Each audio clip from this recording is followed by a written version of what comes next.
Dean and Sam, keeping it true.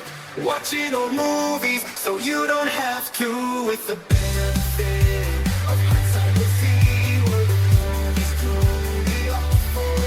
Or did they change history? Hello there, and welcome back to the Benefit of Hindsight podcast with me, Dean. And with me, Sam.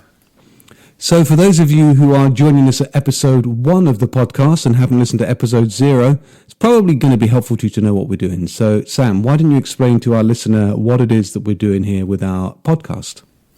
Yep, it's a podcast that we're doing together. The Dean is my dad, I'm obviously his son, and what we're going to be doing is watching movies again that we saw together at the cinema in the past. So when I was a kid, we would always go to the cinema. We'd see a varying amount of movies. We'd obviously have an opinion way back then, and then growing up, seeing the movies later, has that opinion changed? That's what this is. So we rewatch the movies, which we announce every week. We give it a memory score before we start, out of 10, based on our memory of it. And by the end of it, we decide whether or not our memories and opinions have changed of the movie, which we're going to call a rewatch score. So yeah, we're just going to discuss the movie's ins and outs. Would you say I've missed anything there?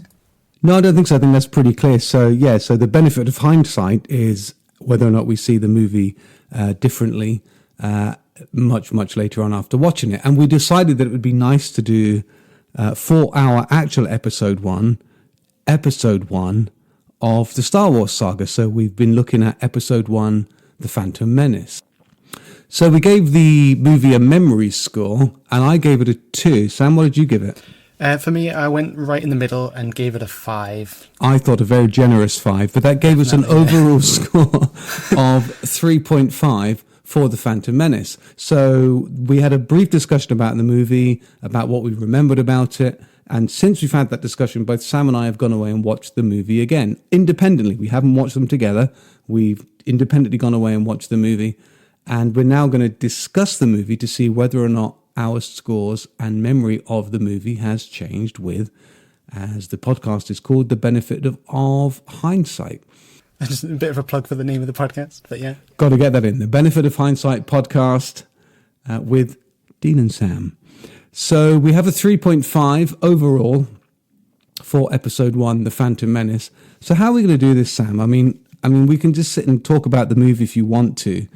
I guess my first question is, before we get into the detail, you gave it a score of 5.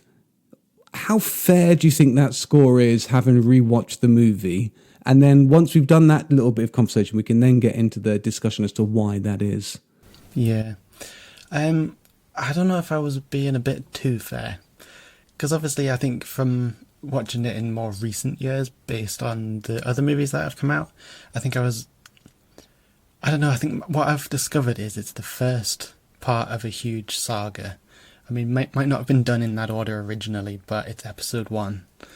And I think when I've been watching it in the past, it's because I'm watching episode 1, 2, 3, 4, 5, 6, and any other ones that may be in between or after. So it's always just been the first chapter, and you don't really remember the first chapter of any book that you read or anything like that. So I think I was generous in the sense of it's Star Wars, here we go, first episode. But looking back, my score, the rewatch score, which I'm not going to reveal yet. No. I think it's changed, mostly based on the fact that it's episode 1, and I need to watch the rest of them to come up with a real opinion. Do you think the movie suffers too much from, I don't know, I'd call it retrofitting? So because it's the first chapter or episode of a much bigger saga, and we've already seen the bits in the middle, did you get a sense that you felt that the movie suffered a little bit from retrofitting? So you've got to tell a story, but you've already created the parameters for that story later on. Yeah, I think I would agree with that. I think it is. See, I've got this thing, which is not trademarked, but I'll say it is, of sequel syndrome, where you go and see a movie, especially the Marvel movies with this one, you sit and watch it, and it's just the beginning of the story. And you see all the characters, you meet all the characters, and you get to know them, you get to know their positives, their negatives, what drives them, and that kind of thing. But then you're left wanting more when the film ends, because you don't, you. It's nice to have that introduction, but what you want is the actual middle bit. I don't know if that makes sense, but you want, like, even when you're eating a sandwich, you don't just want the bread, you want the meat in the middle. Yeah, I get that's a really good metaphor. I get exactly what you want or what you mean. And what I found rewatching the movie was, and I'm not going to reveal sort of overall what I thought about it, but I definitely feel that it suffered a little bit from what in my mind is retrofitting. So you've already set the parameters for the story, and then everything you have to do must fit in with those parameters. And it just felt a little bit like some of the plot lines and some of the character development is a little bit squeezed. I can't think of a better word for it than that. Squeezed because of that. So, you have your Obi-Wan Kenobi. He has to fulfill a certain kind of design, potential, or whatever. It can't just be a character that's free to develop in its own way, because we already know where the character's going to go. And a little bit, I guess a little bit of that is also true with the character that plays Darth Vader or Anakin. You know where it's going. So there's a little bit of things that have to be squeezed into it. But I guess that's kind of a minor thing. I do want to say, and I don't want to talk for too long before I let you have a go, the one thing that struck me most of all, I'll rephrase that, not most of all, but certainly something that struck me was actually just how good the cast is. Yeah. It's a very, very good cast. You have some very good actors in it.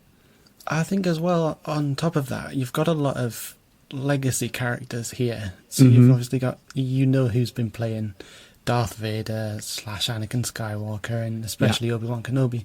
So going in from that beginning must have been terrifying, especially back then when you didn't have social media to tell what everyone thought of the casting. But as you say, I think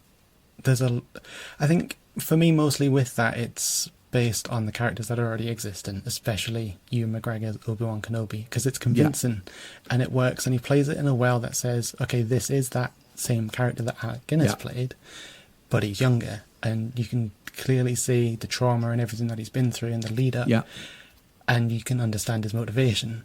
But again, is that not just because we've seen the other movies, whereas this as a standalone? But that's not the point you're making anyway. But no, I think you're absolutely right, though. That's absolutely true. You can, the characters, the actors, if you like, Ewan McGregor is absolutely bound by sticking by the performance of Alec Guinness, who was a fantastic actor. And actually, to be fair to Ewan McGregor, he does a very, very good job. There's no question that, of course, they don't look alike. That would be ridiculous. But certainly you get a sense that that's the same person, just a younger version. But if you go through the actual cast, and bearing in mind it's 1999, you've got Ewan McGregor, who's hot property. You've got Liam Neeson, Natalie Portman. These are all really, really strong actors at that point. They're not unknowns, as it were. It's a good cast for a big Hollywood movie. And I think ultimately they're all sort of very good in what they do. And in fact, did you notice the very young Keira Knightley making a performance as well? That's always one of those things that's like a random bit of trivia that people get. Even today they get them both confused. It's quite interesting. Was that before Pirates of the Caribbean? It must have been. Definitely a long way before. Much before. And actually I think it's probably before. Even for people like Liam Neeson and Ewan McGregor, it's definitely before some of the bigger hits they had a bit later on, Moulin Rouge and Taken with Liam Neeson. But they were definitely kind of well respected actors at that point. So the cast, I think, is actually pretty good. They've all signed on. They know what they're doing. They're stuck within the kind of confines of what it is that they've got to do. One of the things that I find quite interesting about Liam Neeson is behind the scenes, he hadn't read a script apparently before he agreed to being in a Star Wars movie. And I don't think it really mattered to him. I think on face value it was, I'm going to be in a Star Wars, so I'm just going to say yes no matter what. And I don't know if he regrets that decision now because of like what it came out to be and the reception that it got. But it's quite brave, really. It's a brave choice, and I think Ewan McGregor had said. I think he has actually on record said something similar about you don't turn down George Lucas, you don't turn down Star Wars, but and I think that's definitely true. And I guess Natalie Portman, who was a child actor at that point, she'd been in Leon and various other things, but obviously sort of quite well respected. So the cast is decent, and they do a really, really good job with what I would describe, and forgive me for saying this, is some quite terrible dialogue. Yeah, and that's always been a bit of a Star Wars issue. But I think it somehow at some point got a bit worse, and will only get worse as it goes on. Yeah, there's... I tell you the one thing I did notice, and I don't want to sort of get too far off topic too quickly, but Jake Lloyd, who plays Anakin Skywalker, I think the plan is for him to be the kind of all-American kid, right? Right. And at some point in the movie, I kind of expect him to say "gee whiz" or something like that. There's always these little Americanisms that he has, and it just feels like he is the all-American kid. And his dialogue in particular was challenging, shall I say? Right. And it was just, gee whiz, gee willikers. I'm sure at one point he says wizard. Absolutely. There's all this stuff that he does. And is it really, really desperately unfair to say that he's not a great actor, Jake Lloyd? Would that be too unfair, do you think? I think it's always an issue with child actors, where they either really sell it or they really don't. I know from audition tapes he was one of the better ones to play Anakin, but I think it is just... I think Harrison Ford said it once, that you can write these things down, but you can't say them. Exactly. So I would honestly put some of it towards that, being young and starting out, and also being given the most complicated script ever. Yeah, absolutely true. Yeah, he's I guess the actor himself is only 9 years old when it happens, and he's got to deal with all this complicated dialogue. But I did think if he says "gee whiz" or something like that, I absolutely wouldn't be surprised. While we're on the subject of Anakin Skywalker, played by Jake Lloyd, maybe you can clear something up for me, because I had a question when I was watching the movie, and I think it's probably fair to say you know a little bit more about Star Wars than I do. I don't know. But I had forgotten in the movie the famous line by Anakin's mother, "There was no father." Yeah, okay. So am I right in thinking then that in the Star Wars canon, Legend of Star Wars, that Anakin Skywalker is essentially a virgin birth? Yeah, I think they've addressed that more recently, but in the comics. So I don't think anyone... And that alienates a lot of fans. It felt to me like it was unresolved. And I've seen all 9 movies. It felt to me that it was a bit unresolved. Absolutely. I mean, I don't even read the comics. I just find these things in passing. So it doesn't even address it to me, really. But apparently what it is, and might cut this if I'm wrong. I could fact check, but if you get a big blip here, that's because we've cut this bit out. But carry on. Just a sudden change of subject. Well, I think what it is somewhere along the line, Palpatine, the Emperor, did some Force magic, whatever, and created a baby. I could probably explain that way better. No, I get it, but it just seems to me like, again, I said this in the first podcast that we did, that George Lucas, at this point, is the creator of Star Wars, this enormously popular, iconic trio of movies, and there's a desire to start that again. So they give him a blank check, they give him a blank canvas, and they say, "Okay, George, go away and do your thing." And he writes this thing that he just then can't get out of. And so it then takes all this extra work outside of the canon of the 9 movies to explain something that you just kind of put in there, and then it felt to me like it was completely unresolved. Yeah, see, I've got a really interesting point that I was going to save as more of a conclusion, but I'll bring it up. But the other thing as well is that is a habit that hasn't died with Star Wars. For the Rise of Skywalker, Episode 9, an answer to a question came from a level in Fortnite or something like that. So you're alienating everyone even more just by trying to fix your mistakes. The point that I did want to make, though, which I've written down, so hopefully it kind of works, to say it out loud. Art is subjective, but George Lucas made The Phantom Menace for himself. And I think what I was trying to get at with that is he's made a film that only he really understands. So he's got all this background and all of this information, and he watches the movie and goes, okay, that makes perfect sense based on the story that's in my head. But it doesn't translate on screen. And there's certain aspects of the story, as you say, that just seem a bit open-ended, and it leaves the audience filling in the gaps themselves. And I think that is a bit of a downside of storytelling and filmmaking. And I'm not saying that George Lucas should turn around and remake the movie and put every little piece of information that you might need in it.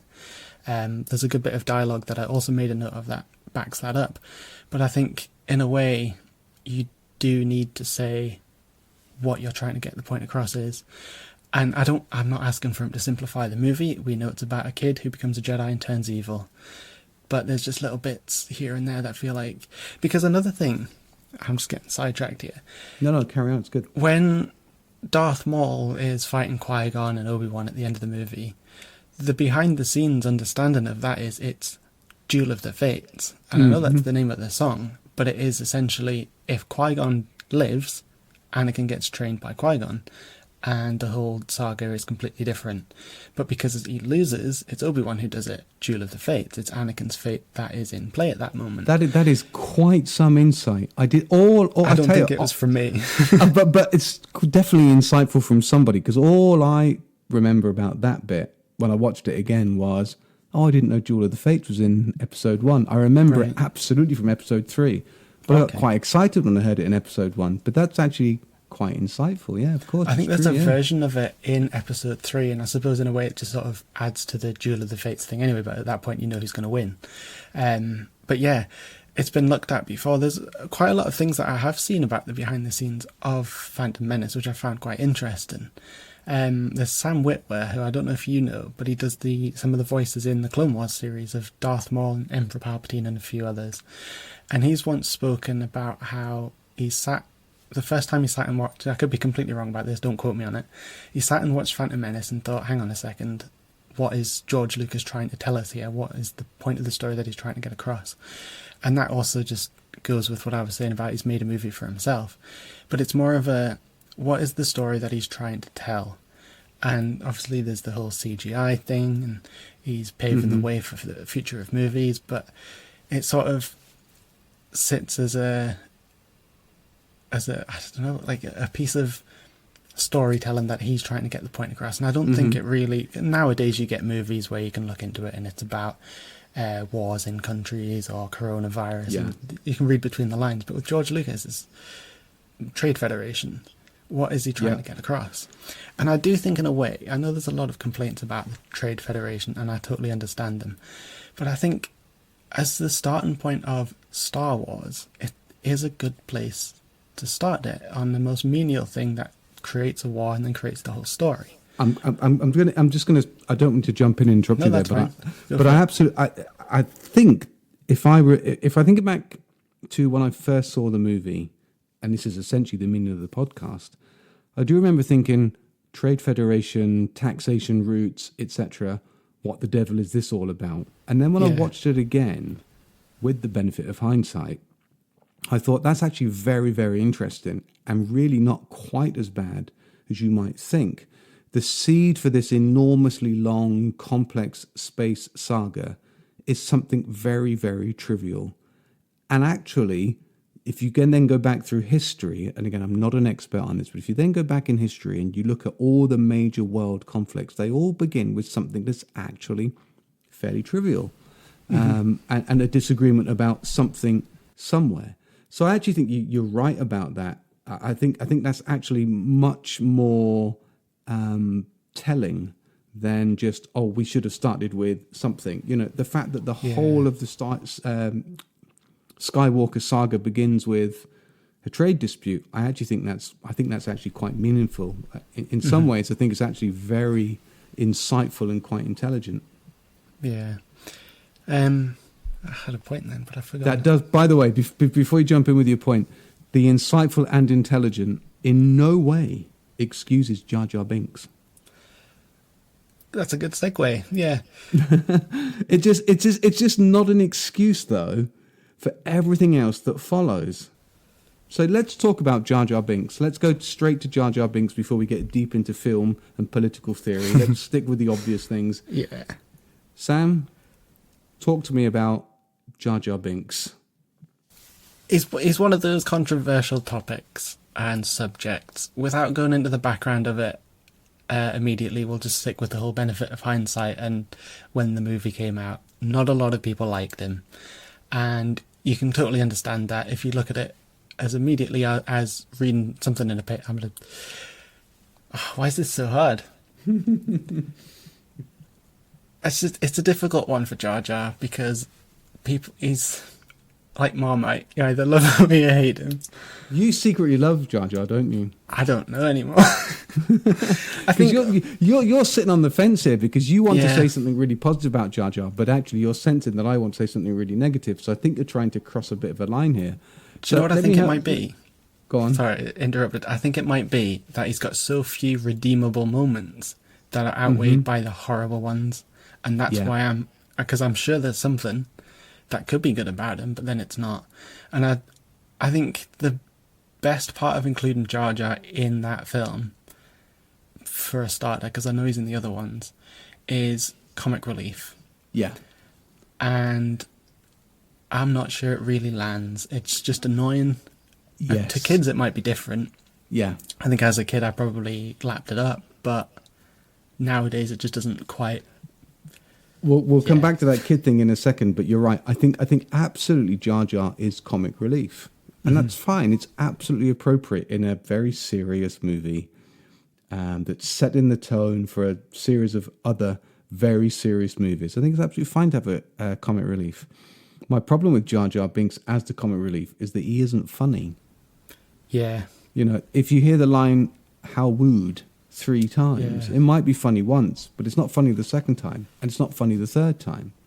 I think it's a very common trope these days anyway to have that sort of one-liner character come in and say a stupid joke when it doesn't need to be. One thing I can think of is when they're all sat around Shmi's dinner table and they're having quite a deep conversation about everything, and Jar Jar's just trying to steal fruit. Yeah. As you say, it works funny once, Yeah. but then repeatedly it doesn't, which is ironic in a way because there's sort of the rule of 3 with this sort of thing. Yeah. And eventually it just becomes funny, but it doesn't. It's just No, a good run-in joke gets funnier yeah. as it runs along. And actually, that's very interesting. There's quite a lot of run-in jokes in the movie that don't land. There's always a bigger fish being one of them.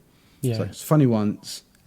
It's not funny, but it's at least understandable. But stop doing it, right? I was going to say something there about Jar Jar. Okay, so my problem with Jar Jar Binks, in addition to the fact that he isn't funny.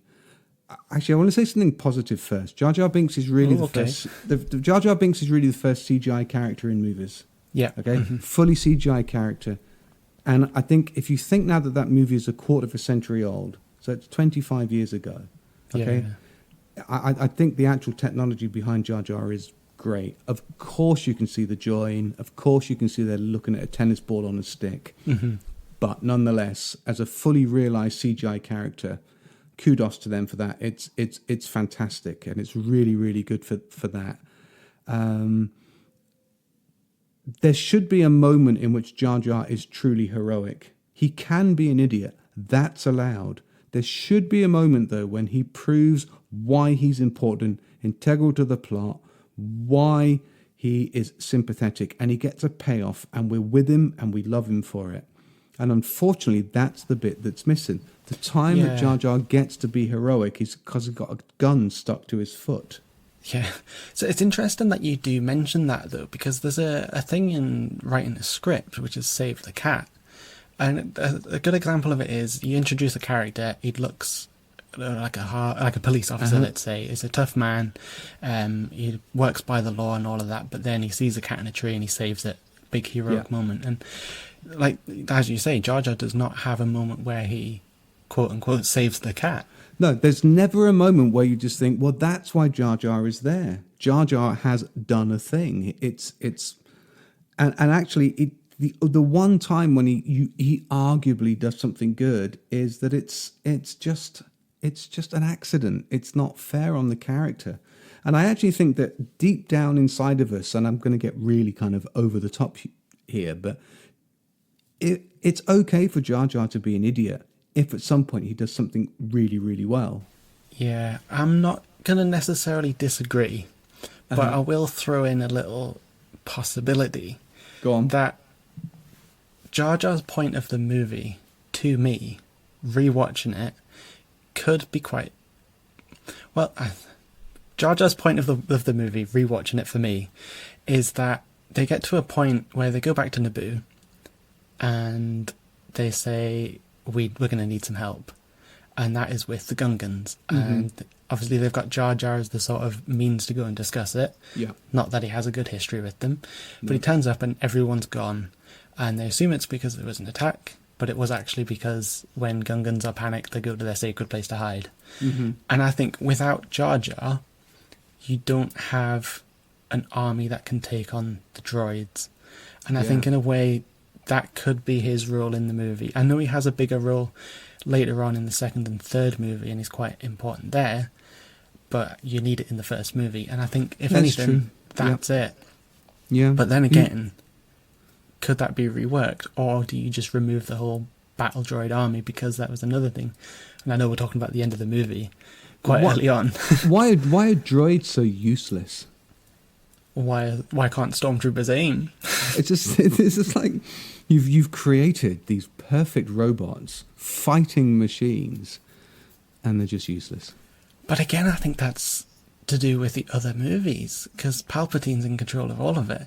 So he needs a disposable army that can just keep everyone busy until he can use the clones. That's very insightful. I did not think of the disposable that's army. Looking at the bigger picture.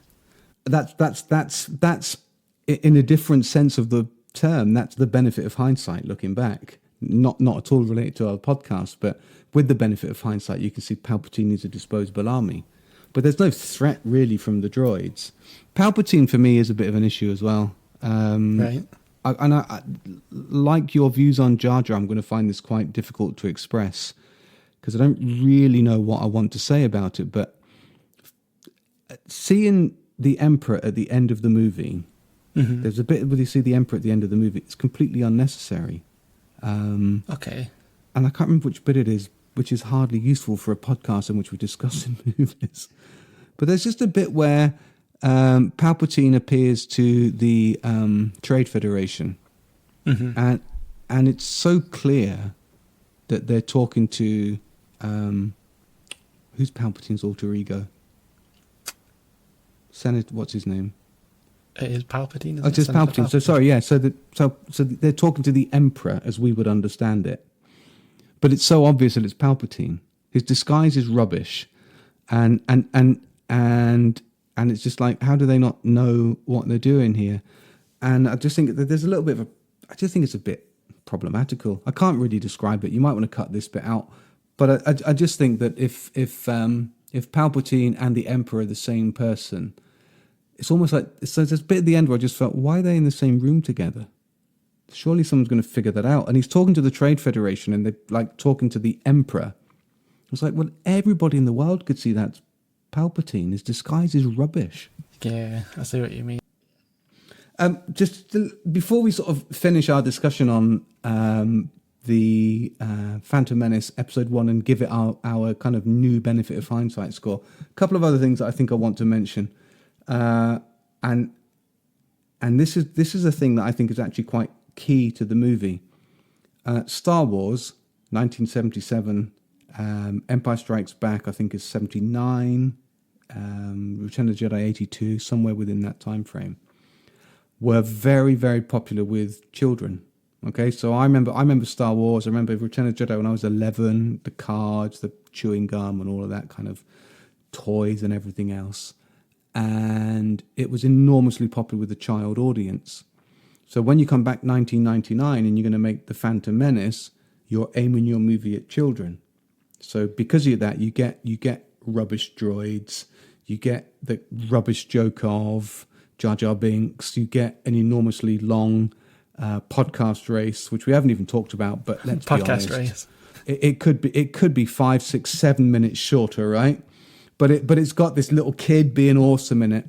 And I think George Lucas made a kids movie, and his misjudgment was that everybody watching The Phantom Menace in 1999 was a 30-something-year-old male, female, who was then taking their children along to go along for the ride of what they had seen. That's certainly why you and I went to see the film. Right. So, but the people that are judging the movie and talking about the movie remember Star Wars from their childhood. So George Lucas has just very innocently made a kids' film and not realised that everybody watching it is a 30-something-year-old adult. Is that a thing, or am I just going too far? I think that is a thing. But is that not a similarity with Return of the Jedi, when teddy bears saved the day, technically? Well, we can come back to Return of the Jedi, because don't even get me started on teddy bears saving the day. You and I have had a very, very long conversation about that. I think I ranted for an hour on teddy bears saving the day. I think so. There was another rant that I remembered that Yoda was behind everything else. Well, that's a different podcast. I've got a note here that says, how bad are the Jedi? I don't mean bad as in evil, but Yoda is supposed to be this incredibly intelligent, insightful, old kind of Jedi master. And at any point, he could have stopped what was going to happen. He didn't need to give Obi-Wan Kenobi permission to train Anakin. He knew that it was wrong to do it, but he did it anyway. Yeah, one thing that stood out to me was that this time around was watching that scene where he basically says, I don't agree with it, but the council says yes. And it's like, hang on, aren't you in charge of the council? One of the big voices that controls the whole thing. Why can't you just say no or just say yes? Yeah, show some leadership, Yoda. I don't agree with it, but you all do, so I'm going to back down. That's the absolute antithesis of leadership. The definition of leadership, he says, no, I'm really sorry, but I'm right and you guys are wrong. Yeah, I think another thing as well that I've noticed as I've gotten older is how rebellious Qui-Gon is against the whole thing. He'll go against the council whenever he wants to. And arguably it leads to his downfall. But, I mean, that's just the way the story works. But it's just interesting to see. And I wonder as well if, as Duel of the Fates, how that would have gone down for Anakin if Qui-Gon was his master. Mm-hmm. Yeah. Would they both have been rebellious? Because Anakin later on is quite rebellious, but is that because he's under the teachings of the council? I think the whole time, this could be a bigger debate, the whole time the council is wrong. Yeah, I agree. George Lucas definitely started to show that in that movie. Yeah. But again, that's more of a world building thing that takes further. There's probably one other thing that we should say before we move on from this, and that is watching the movie as an adult. I mean, we should be honest. I'm a middle-aged man, and I just felt really bad for Anakin's mum. Right. Why, as part of their deal, can they also not rescue her? And by the way, why not just take her? What's the worst that can happen if they just say, look, no one's looking, come with us? What's the worst that can actually happen? Apparently some sort of chip that would explode or something, electrocute them. Right, but would I be right? Not explained. That's probably in a comic that later explains a massive error in the movie. What's also interesting is Anakin says he'll come back and free her, and he never does. He never does. When he does come back, well, when he does, she's already free, right? She's already been freed. And it just strikes me as you're the Jedi, right? You've got all this stuff that you can do. This woman's a slave. You're going to rescue the son, but not her. Why would you do that? Of course, if you then go into episode 2 and episode 3, it makes all the sense in the world. You know, there's all the Freudian mummy issues that Anakin has. But is it not just a bit mean that they don't bother to rescue her? But there's another part of that as well, is that, I can't remember the line directly, but apparently the Senate or whatever doesn't exist for the Outer Rim Tatooine. But why can't a queen, Amidala, why can't we just rescue everyone from Tatooine? Yeah. Also, I think they've got loads more things to say, but why are Republic credits no good? If Tatooine is the hotbed of all things that are wrong, and money and trade and everything else, it's the Republic. Yeah. It's like I don't know. Just no, your money's no good here. Why is your money no good? And the roll of a dice. The roll of a dice decides the fate of Anakin Skywalker. And it's fixed as well, because Qui-Gon uses the Force. Exactly. So the whole thing rests on the roll of a dice. Is Qui-Gon the chosen one? Yeah, maybe he is. Maybe he is. Maybe he certainly is.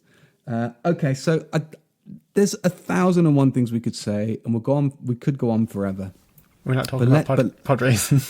Pod race. I'm going to say one thing about the pod race, and I defy you to disagree with me. Too long.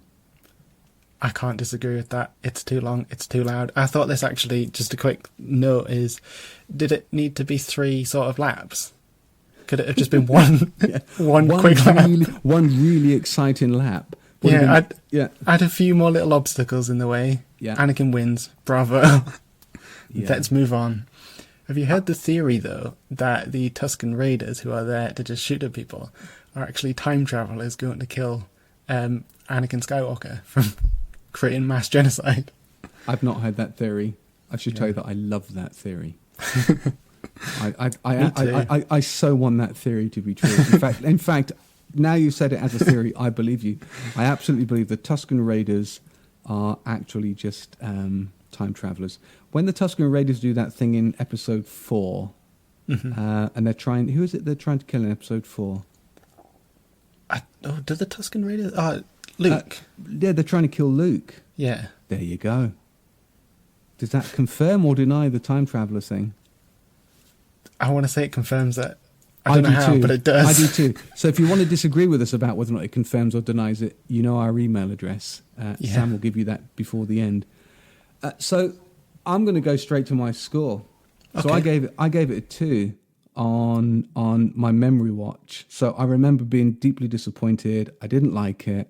And there's 1,000 things we could say, and there'll be whole reams and worlds of people out there that will be screaming at us if they listen to this podcast about things we could or could have said and we didn't. But I'm going to go straight to my score, and I gave it a 2. I tell you one thing that did happen to me when I watched episode 1. I really wanted to watch episode 2. Yeah. And in the context of what we're doing as a podcast, I can't do that. I have to wait until we're ready to do it, yeah? Yeah. So I did think, I really want to watch episode 2. And I've thought quite a lot about this. If I was to up my score to a 4, for example, I would be saying that the movie is twice as good as I remember it. Okay, yeah, I see that. And I'm not sure that's true. Right. But I'm going to be really controversial here. Okay. Despite all the issues and the problems that we've described and discussed in a really detailed, geeky kind of way, I actually really enjoyed it. It's a really good ride from start to finish. I thought the casting was great. I thought by and large some of the acting was good. I enjoyed seeing that fella from Casualty. If you're an American listener, that's a long-running English soap opera, and because it's been filmed in England, you get these random English actors that sort of pop up from time to time. I really, really enjoyed it, and my Benefit of Hindsight score is, notwithstanding all the issues, just as a piece of entertainment, 2.5 hours. I thoroughly enjoyed it. I'm going to go 5. Wow. Okay. So my original score then. Yeah, I'm going to go right where you are. There are, of course, enormous problems with the movie, but actually, what a ride. I really enjoyed watching it. It's a 5. So obviously my memory score was 5 out of 10, which is where yours now sits. And I think we've got a bit of an interesting thing here, and I'm not going to give my score until after I've said my piece. Okay. I don't think it's a terrible film. It's got its enjoyable moments, and I think what I've made note of is the music. John Williams' score always works. Can't go wrong with John Williams, right? I thought Exactly. that. Absolutely can't go wrong with that, yeah. The action sequences I really enjoyed, especially at the end, with Duel of the Fates. I do think that could have been improved, as I've kind of mentioned anyway, about the whole droids versus Gungans. It feels a bit chopping and cutting, and it's a bit everywhere. But then again, dialogue, it's bad. It's not great. There are some moments that I did appreciate. One of those that I'll throw out now is, off the top of my head, Anakin mentions pod racing, and Qui-Gon goes, they've got pod racing on Malastare. And I think that's a really good bit of expository, is that the right word? Exposition dialogue that says, okay, pod racing exists, we know what it is. That's fine, it exists.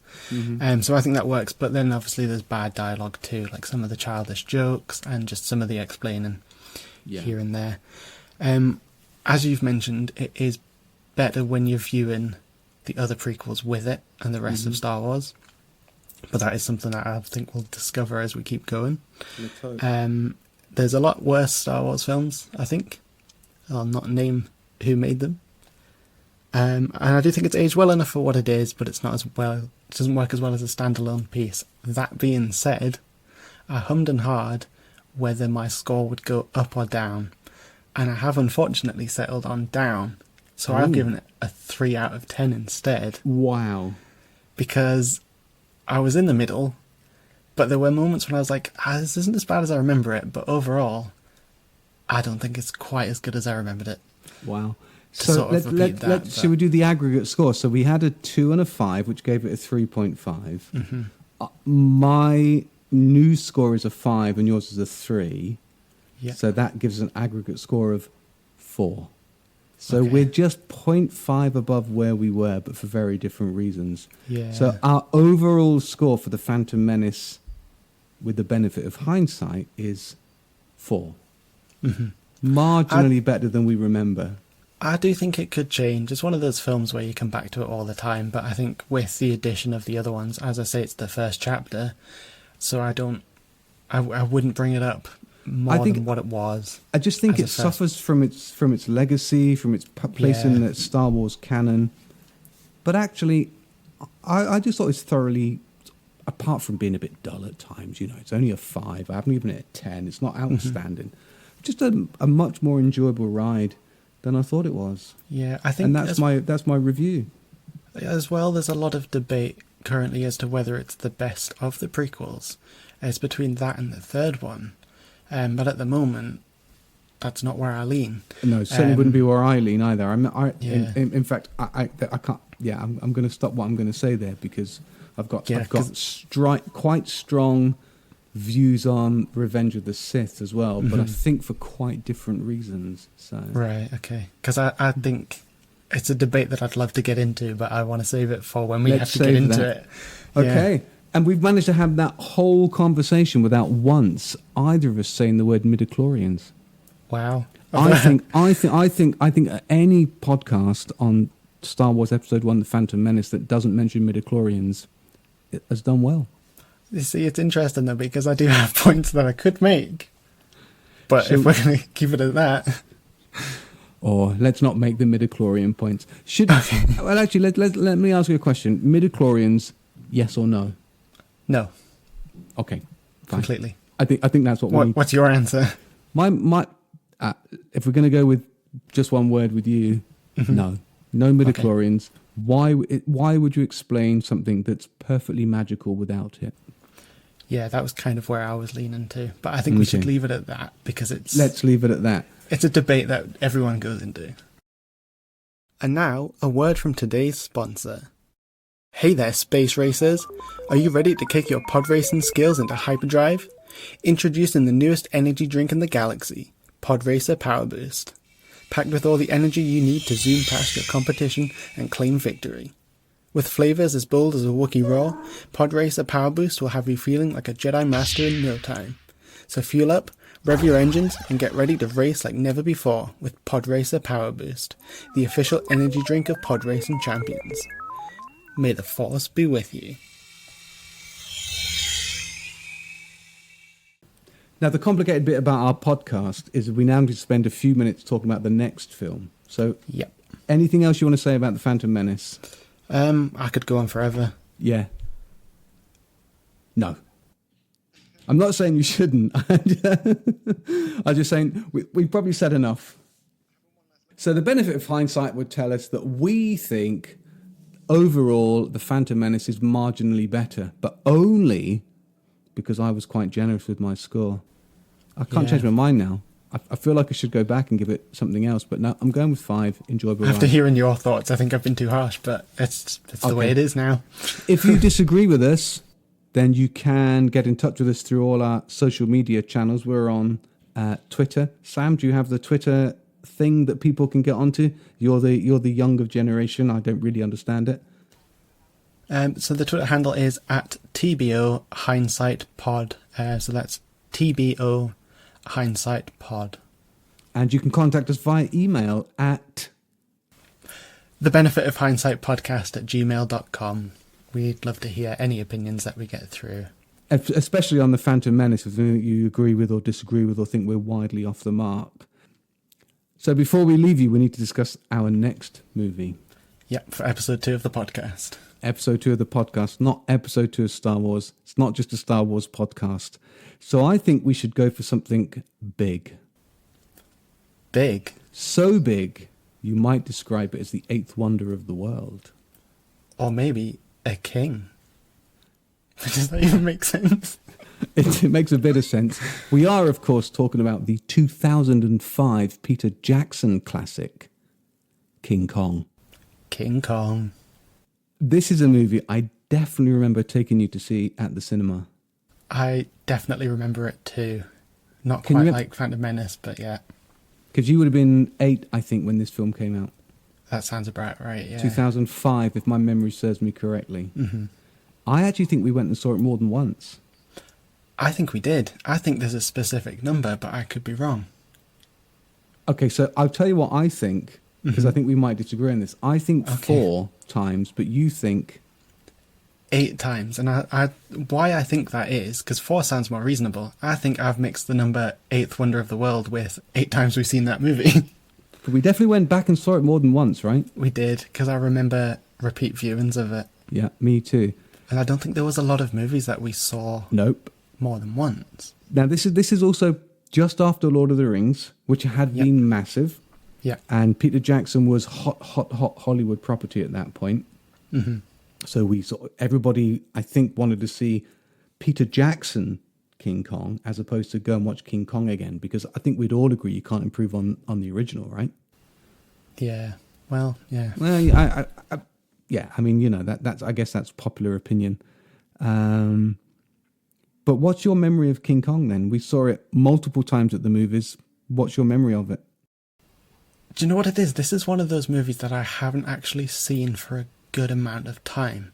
And I think as a kid, I really enjoyed it. I know I had the toys. I had a very specific gimmicky toy, which I could get into, I suppose, at some point. But I remember really enjoying it. And I think that was kind of my first introduction to that sort of world and King Kong as a character. So I think it's a shame, though, because I haven't watched it recently. I know that kind of helps with the podcast. Yeah. But I think if I'd really liked it as much as I remember I did, I think I would have watched it more recently. It's very interesting. Interestingly, I again, you know, with a lot of these films, I don't think I've watched it for... it wouldn't be an exaggeration to say anywhere between 10 and 15 years. Yeah, I don't know if I think at some point I did try and watch it, but couldn't quite get into it. My memory of the movie is, and I think we'll probably agree on this, I loved it. I thought it was amazing. I genuinely liked it. And for about 5 years afterwards, if you'd asked me, hey, what's your favourite movie? I would have said absolutely King Kong. Absolutely Peter Jackson's King Kong. I know I've asked you that before and you've answered it, and there's one scene that sticks out to me as one of your favourite scenes of all cinema. Which is? I think, don't correct me if I'm wrong, because obviously I want to know for the film. It's the scene where King Kong, and I think her name's Anne, if I'm not mistaken, are on the ice in New York. And Absolutely. they're skating around. Yeah. The one thing I'll say about that is whatever happens in this podcast, whatever view I have that changes on King Kong, the King Kong soundtrack will always be my favourite soundtrack of all time. Right. And that scene you're referring to is it's just see, here's the King Kong thing. It's about this beautiful all-American woman who appears to fall in love with a giant monkey. And it's about a giant monkey who appears to fall in love with the all-American woman. And what do you do with that? If you're a filmmaker, what do you do with that? How do you tell that story in a way that everybody's not going to go, oh, don't be ridiculous, okay? Yeah. And so in the movie, you get this thing, the piece of music is called Central Park. Right. And they're doing the ice skating thing. And it's just beautifully shot. It's incredibly sympathetic. It's the best piece of soundtrack music of all time ever. And if anybody disagrees with me, do get in touch with the Twitter. I can't think of a better one. And it's a beautiful moment. And it's the moment where you can suspend your disbelief for just a few seconds and think that it's perfectly okay for this odd, not even odd, interspecies romance to happen. And to be able to perfectly capture that on film, I think is a staggering achievement. And it's a difficult thing. And you know, notwithstanding King Kong being silly, I just think it's a brilliant piece of filmmaking. So yeah, I have for the longest time I would say that I think King Kong is my favorite movie. I don't know that I'd say that now, but I would have said it for a long time, and I think that's really controversial as a sort of favorite movie. Peter Jackson's King Kong, but yeah, that scene in particular, I feel very strongly is beautifully captured and realized for what is an incredibly complex story point. Yeah, I think what I'm interested in, and they're not comparable at all, but is going from talking about George Lucas's directing to Peter Jackson's. Yeah. And I don't want to start any arguments of skill and ability, but it's just they feel like two opposing sides. Yeah. So I think it might be quite interesting to rewatch it with that. I don't think I've seen King Kong since being a film student, and that's not like a brag or anything. I'm not that good, but it would be interesting to Don't be watch so hard it on with. yourself. Thanks. It'll be interesting to watch it with those eyes, I think. Yeah. Okay, so let's go with a memory score of King Kong. Do you want to go first or second? I don't mind going first. I think for me, I'm going to give it a 7 out of 10. 7 out of 10. And again, I think realistically, I wanted to say 6 out of 10. Okay. But I think there's an element of I'm interested in seeing the number potentially go down. Not to hate on a movie I've not seen yet, but I just want to keep it in a nice little place, I think. A nice high note. I got to tell you, it's quite difficult for me, this, because Yeah, I can imagine. in the context of the podcast and, I don't know, the passionate way in which I've just described that scene, it would be really easy to give it a 10 because it was, for the longest time, my favourite movie. So you're going to give it a 1. But I haven't seen it for a long time. And time and age and things are an odd thing. So I'm going to just say that I don't think it's a perfect film. I don't think it's my favourite film. But I do rate it very, very highly. So I'm going to give it a 9. Okay, wow. Wow. Interesting. I mean, my memory of King Kong is such that it's definitely a 9 out of 10. So you don't want to give it a perfect score, so the best you can do is 1 lower. Well, it could be a 10 when I rewatch it. By all accounts, it could also be a 1, you know. Yeah. Because I'm not sure about the casting of Jack Black, but we can come back to that. I forgot about that, actually, yeah. Absolutely. So you gave it a 7. 7. So we've given it a score of 8. Okay. An overall memory score of 8 going in. And, you know, I guess after we've done a few more of these podcasts, we'll know what that really means. But that seems very high to me. Yeah. It's going to be interesting, I think. Can you imagine all the emails we're going to get from Star Wars fans that we gave King Kong 8, the Phantom Menace got whatever just throw in it was. a little, cannot confirm nor deny that these are my true views and opinions. Yeah. All views and opinions are mine and Sam's and our views and opinions only. And if you want to go and watch The Phantom Menace and tell us what you think of it, feel free to do so. Or if you know that movie well enough without going to see it again, go for it too. Yeah. Well, listen, I think it's a good place to end. It's been a long chat. Don't forget, as you've got the Twitter, you've got the email, which is Sam was referenced and is going to reference again now. Yep. So the Twitter is at TBO Hindsight Pod.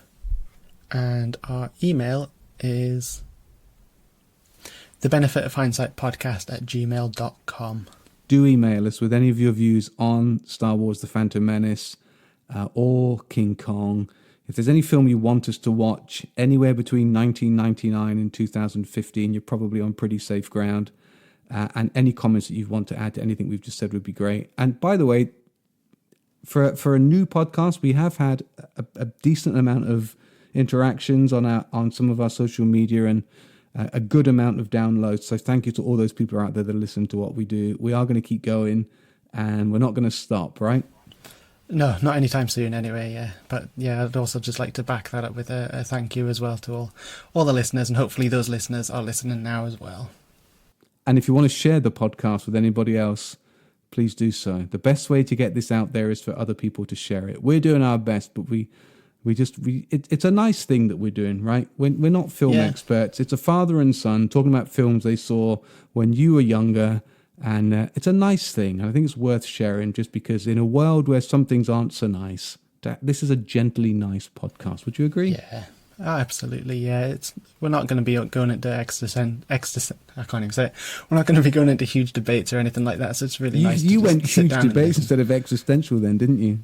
We're going to have to leave that in if you want that joke to stay. Oh, we have to keep that in for the joke. We're not going to go into huge debates. We're totally keeping that in. Fine. Okay, well, listen, thanks very much for being with us for this podcast. I've enjoyed talking about The Phantom Menace. Looking forward to now going to watch King Kong. Genuinely looking forward to watching King Kong, I have to say. Yeah. So it's goodbye from me. And goodbye from me too. And we'll see you again on the next episode of the Benefit of Hindsight podcast.